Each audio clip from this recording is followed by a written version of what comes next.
മുണ്ടക്കൈ ദുരന്തത്തിൽ ഒരു കുടുംബത്തിലെ 3 വീടുകളിൽ ജീവൻ നഷ്ടപ്പെട്ടത് 16 പേർക്കാണ്. ഇനിയും 3 പേരെ കൂടി കണ്ടെത്താനുണ്ട്. സഹോദരിമാർ നഷ്ടപ്പെട്ട വേദനയിൽ കഴിയുകയാണ് നസ്ല ഷെറിൻ. തകർന്ന വീടും കണ്ണീരണിയുന്ന ഓർമ്മകളും മാത്രമാണ് ഇനി മുണ്ടക്കൈ കളത്തിങ്ങൽ കുടുംബത്തിൽ ബാക്കിയുള്ളത്.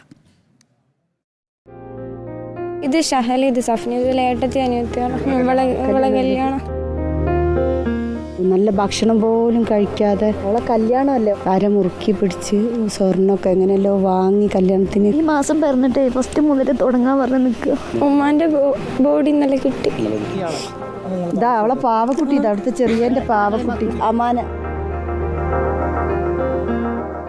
നെസ്ലയുടെ അമ്മാവന്റെ മക്കളാണ് ഷഹല ഷെറിൻ, സഫ്ന ഷെറിൻ, ഫാത്തിമ അമാന, ആയിഷ അമാന എന്നിവർ. ഇതിൽ 6 വയസ്സുകാരി ആയിഷ അമാനയാണ് ഇവരുടെ പൊന്നോമന അനിയത്തി. കൂട്ടുകാരികളെ പോലെ കഴിഞ്ഞ സഹോദരിമാരിൽ ഇപ്പോൾ നസ്ല തനിച്ചാണ്. ഇവർ 3 പേരും പോയി. ഇവർ 4 പേരും ഒരുമിച്ചുള്ള ഫോട്ടോ ആണ്. ഇവരെന്നെ ഏടത്തി അനിയത്തിയാണെങ്കിലും കൂട്ടുകാരികളെ പോലെയാണ് ഇവർ 4 ആള്. ഈ കുടുംബത്തിലെ മൻസൂർ, ഷഹല ഷെറിൻ, സഫ്ന ഷെറിൻ എന്നിവരെ ഇനിയും കണ്ടെത്താനുണ്ട്. ഇയാളെയും കിട്ടാൻ. ഇയാളുടെ പേരെന്താ? ഷഹല ഷെറിൻ.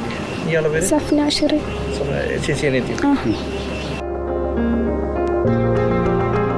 കൂട്ടിയിട്ടിരിക്കുന്ന ചെരുപ്പുകളിൽ ഇളയ അനിയത്തി ചിന്നുവിന്റെ ചെരുപ്പ് നോക്കി നെസ്ല വിതുമ്പി. ഇതൊക്കെ ചിന്നുവിന്റെ ചെരുപ്പാണ്.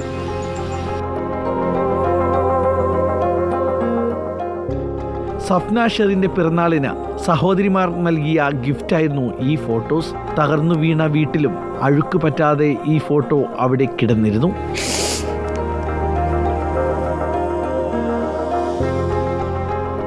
അപ്പം മഴയായപ്പോൾ ഇവരെല്ലാവരും ഉപ്പയും ഉമ്മയും വിളിച്ചപ്പോൾ തറവാട്ടിലേക്ക് പോയതാ. അങ്ങനെയാണ് ആ വീട്ടിൽ നിന്ന് 11 പേരും മൊത്തം ഞങ്ങളെ കുടുംബത്തിൽ നിന്ന് 16 പേരാണല്ലേ. വിവാഹത്തിന് സമാനവുമായി വിദേശത്തു നിന്ന് വരാനിരുന്ന നൗഫല് വെറും കൈയോടെ എത്തി. തന്റെ പ്രിയപ്പെട്ടവരെ അവസാനമായി ഒരു നോക്ക് കാണാനായിരുന്നു നൗഫൽ വന്നത്. നൗഫലിന്റെ കുടുംബത്തിൽ ഇനി നൗഫൽ മാത്രം. ഭാര്യയെയും മക്കളെയും മാതാവിനെയും സഹോദരിയെയും ഉരുളെടുത്തു. വീഡിയോ ജേർണലിസ്റ്റ് ഷബീർ വടക്കേങ്കരയ്ക്കൊപ്പം reporter Dileep Devasya, in reporter, team Wayanad.